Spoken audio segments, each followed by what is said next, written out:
Hello again. You know what it is. It's your boy Kaydee Otaru, and you are on another splendid episode of the Artmosphere. You know what it is. It's brought to you by the Punk Collective, and we're all about vibes, we're all about life, we're all about the universe, we're all about creativity, we're all about you, and we're all about us too. I mean, come on. We're putting all that work. And you know what it is. I'm always here with somebody special. I'm never really alone. You know what it is. I give you the good stuff. Yeah, I give the good stuff. Starting to sound like Italian boss. So I got someone here who's a good friend. She's a creative. She is awesome. She is the best person you want to take to the club with you. All parties. I mean, she's a whole vibe. I'm not spitballing, right? I'm being for real. I mean, we've been friends for like a while right now, and I mean, she's super awesome. I'm talking about no other person than Bolatito Aderemi Ibitola. It's good to have you on the show. Thank you, Katie. What an introduction. I mean, I try my best. Yeah, nothing, no lies detected, honestly. Oh, thank you. Thank you so much. Yeah. So, you're welcome to the show. I know getting here was a little bit hectic. I mean, when we were texting, you told me your ETA, and then I checked on the map and I was seeing something totally different. Mm. And I was like, okay, we're seeing about like an hour or two. I mean, the Lagos traffic and all, but how was the ride down here though? The ride itself wasn't terrible, but just the traffic slowing down. But my Uber driver, I took an Uber down here, was just Oh, quite chill, quite nice. Took a moment that's a to plus, Uber. I mean, you guys are getting 5 stars on air. That's cool, right? free publicity. Yeah, Yeah, just took some time, went into myself, just relaxing and meditating, taking a moment to just meditation. reflect and think about what I was going to talk about on the show today. All right, I've done the introduction, but Okay. tell us a little bit more about yourself. Let the people know. Not everybody has the time to like Google search or Instagram search. Just tell us what it is you do. Maybe just a Right. little bit. My name is Bolatito Aderemi Vitola, like you said. My friends, my family, my homies, they call me Tito. I Homies. am a visual, my homies, yes.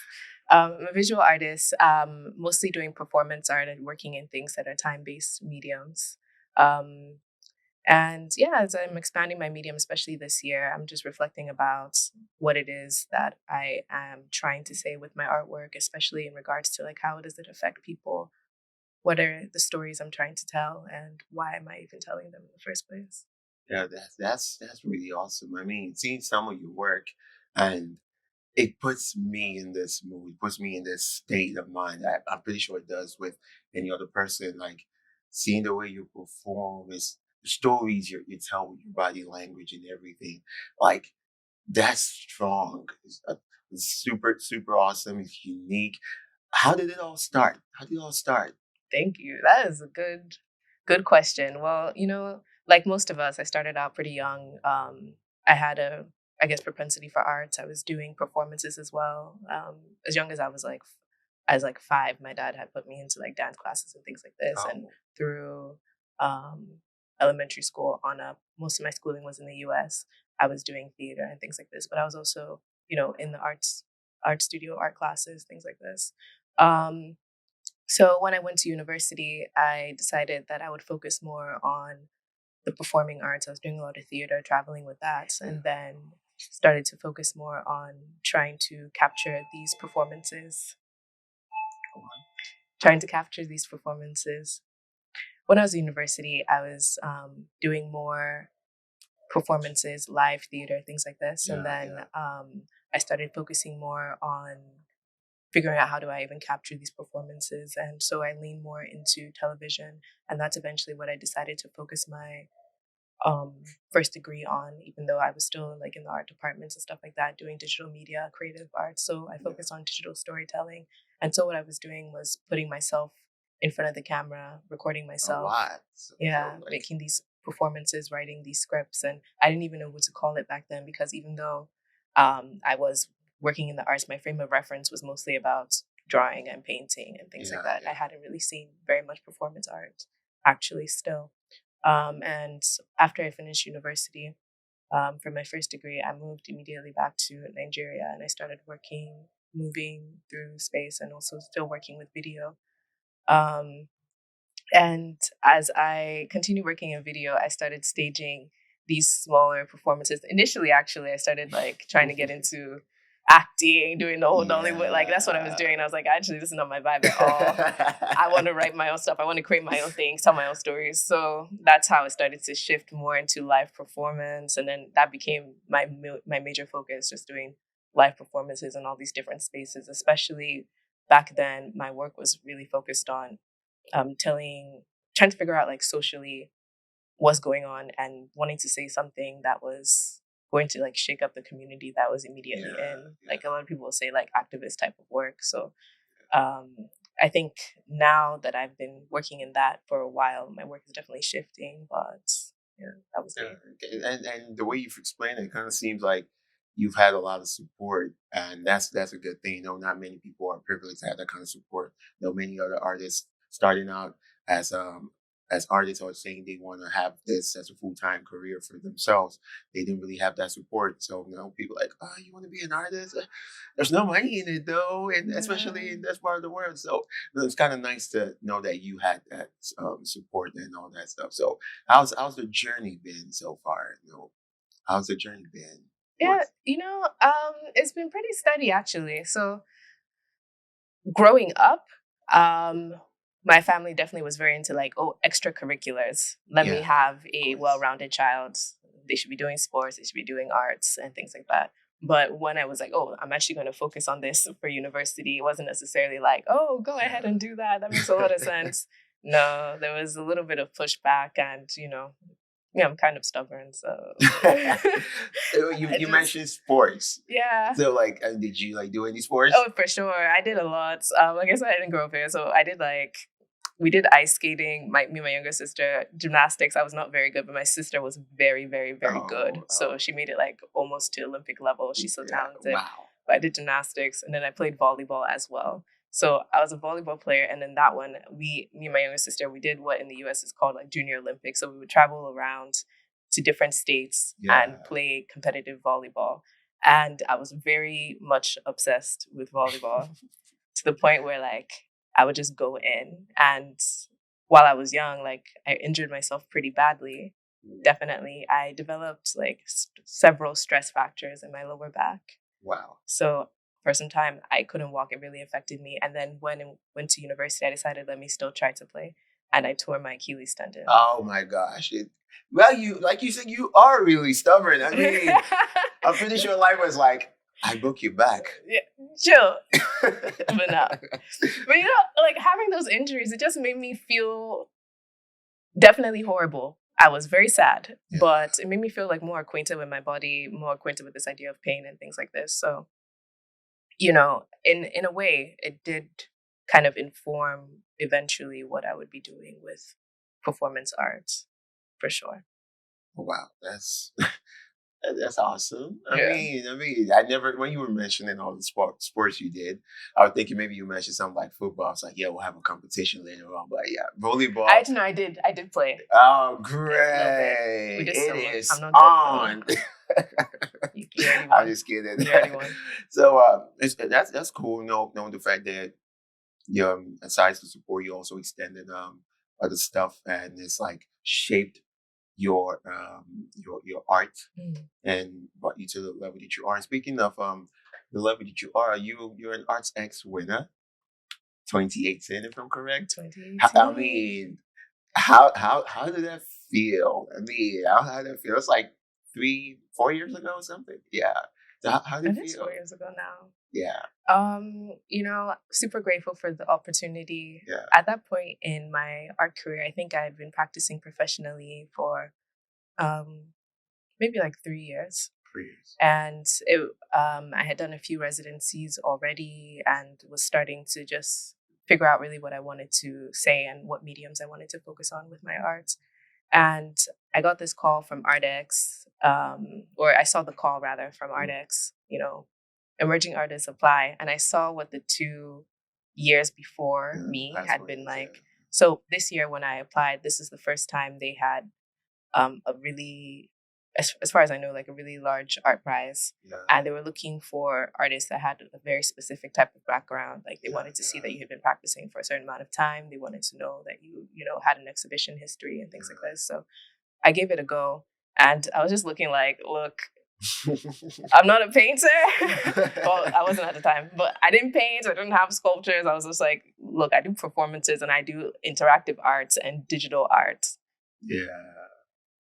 Is this what you want to see? And, there was a day where we all sat around and presented our proposals. Yeah. And I was just looking and I was like, okay, I feel like I sound insane. I'm talking about standing in front of a screen and letting your body create the piece. And, but they were picking up what I was putting down. And it was really such a wonderful opportunity just to be able to show with them and have people kind of experience. A lot of people were telling me that was the first time they experienced that kind of art. Wow.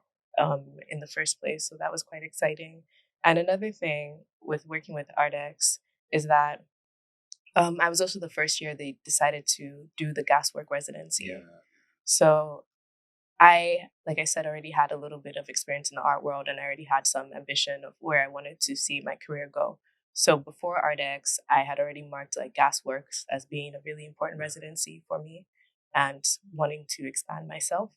So I remember I went into like the ArtX office, Tokini called me inside and I was looking at her and she has this thing where like her eyes are very like luminous. So you always know like something exciting is about to happen. So she was looking at me and she was just like, I've been talking to some people and I showed them your website. So I have my portfolio on my website. I showed them your website and they are interested in inviting you for a residency. And I was like, oh, wow, really? She's like, yeah, it's at Gasworks. And I was like, what? Okay, I'm pretty sure you're just going to go to your left hand. Okay, tick. Honestly, actually, I had a bookmark because I'm that kind of person. On my computer, I already had like a bookmark of Gasworks, the website. I was looking at it actively. So when I got that opportunity, it just really felt like serendipity and just feeling really aligned. It's more like everything was going the way you wanted it to. Yeah. And I got to give it up to Tokini for just like the foresight of doing that residency and partnering with the ArtX Prize or putting those two things together for artist development because it's really an amazing experience. Yeah, it really is. I gotta say, I mean, I've been following them up for like a couple years right now, and it's been really awesome. I see what they're doing for a lot of artists. Some I know, some I don't know. Yeah, others I know personally, and it's really great. Big ups to them, anyways. So now let's talk about your work. So okay. I've seen your work a little bit, and I want to see more. I haven't really seen you perform live, but there's just this thing about your work. I mean, it feels like that process. I feel like you were somebody else when you're performing, and that's the beauty about performance art.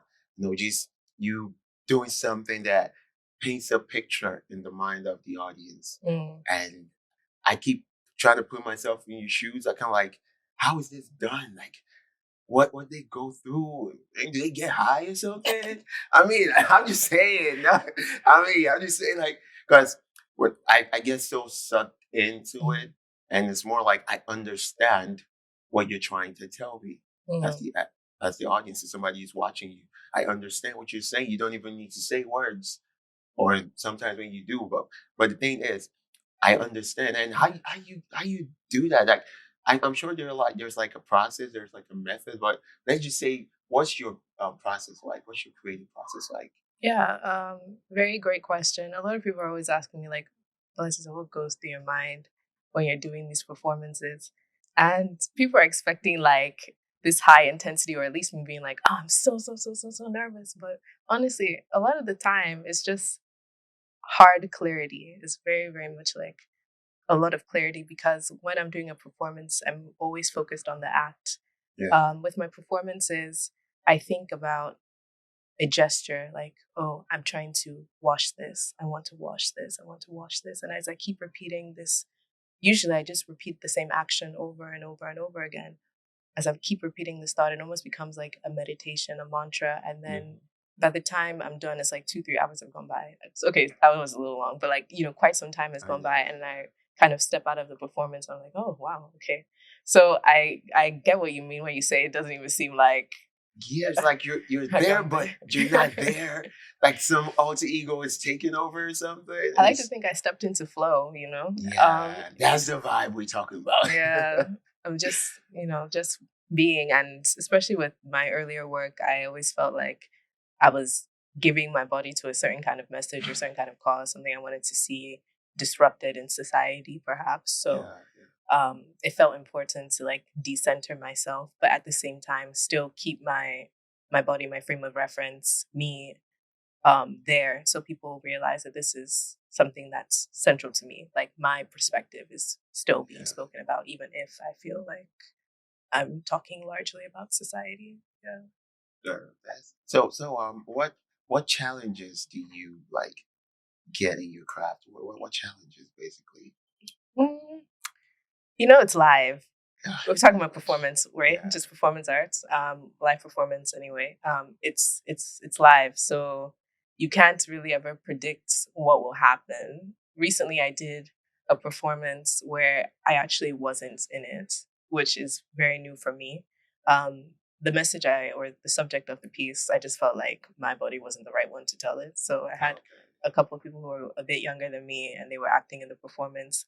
And so as I tried to instruct and give them what to do, they are the ones that just has to go ahead and do it. Yeah. And as they were moving, one of them like, I mean, it was part of the performance a little bit. Everything is part of the performance, right? So, but one of them like fell, and I was like, "Oh my god!" Like, just freaking out. So there's the very like real practical stuff that can go down and make things a little bit hectic for a performance, live performance anyway. But in addition to live performance, I do work with digital arts, and now I'm kind of expanding to ceramics and paintings as well. Yeah.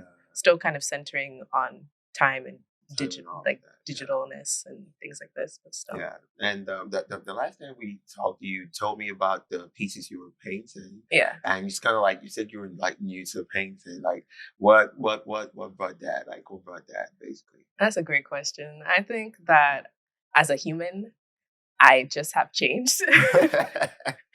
Fair enough. I'll say that, like when I was younger, I just don't think I had the temperament to paint. Like even when like just growing up, I just couldn't sit and wait for paint to dry. I was like, all right, let me do pastels. Let me do Yeah. pencils. So as I started to just mature in my work and really just think about, okay, do I really want to put my body on the line like I was often doing with performances? I think I started gravitating towards a medium that for me felt a little bit more in line with who I was becoming. So with the new pieces I'm working on, I'm still really preoccupied with performance and how people move through life. And I'm thinking about documentation and how that can be augmented by memory, feeling, emotions. So that's really what my new pieces are about. So I'm going about like taking real documents. First, I was working with just pictures of me and my family moving through space. Now I'm looking at images that have been taken of me, my body, like MRI scans and things like that, what was going on internally with me. I'm also picking up things that are going like internally with computer. So and like RAMs and like the actual physical stuff that's inside the hardware of a computer, and thinking about, okay, that thing has a memory, that thing has some kind of thing locked inside. How can I talk about it? And I felt that instead of just having the actual depiction of the thing, the picture, the video, the document, how can I change that by affecting it with something else? And that something else is, painting, working with acrylics and painting on top of that. Oh, that's that's really awesome. I mean, you just taking me on the ride there. I was just like, yo, Zoned, we're in the flow. I was like, yo, I felt like I was in the back seat of a Tesla, and he's just on autopilot. And I'm like, I think it's my voice. But actually, when I start talking about art, I'll say that like I do feel like I kind of sit into something. It's like it's smooth sailing. Yeah, something else that kind of comes over me. I don't know. I was watching this TED talk, and this woman, I think she's the one that wrote "Eat, Pray, Love." Maybe she gave a TED talk. I might be wrong, but what she was saying is like when you're an artist or a creative, oftentimes it's not something that's you. It's like this energy kind of comes over you. She was Yeah. calling it like a genius or something, and it can deposit itself on you. Exactly. That's why we talk about vibes in the universe. I Yeah, mean, you, we actually you do see talk what I'm about talking that. about? We talk You about that a see lot, it? actually. We do. Yeah. So I mean, Yeah. it's all good. It's all good. I do appreciate your art, and I hope more and more people get into it because Thanks. it's like for me, it's more of therapeutic when I watch these performances. Like there's this story because my type of art, I like telling stories in my work. So it's like there's this story this person is telling, and I see in the movie it's more like I see what your memory is like telling me. Just see this picture they're trying to paint right here in present without a canvas, basically, but your body movement, everything, the attitude, and I wish more and more people could like get into it, and it's really really creative, and I love the innovation behind it and all of that.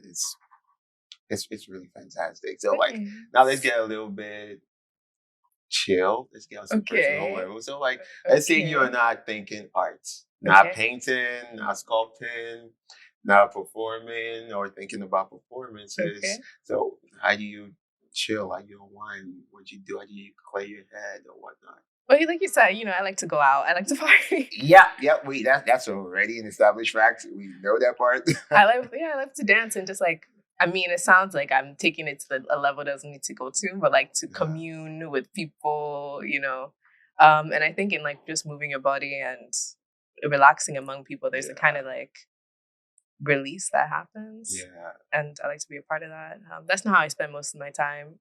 And though I'm reading a lot, but you said when we're not thinking about arts, but I always feel like everything kind of informs the piece or whatever you're doing. So I read a lot, I hang out, I try to do little book clubs with my younger sister.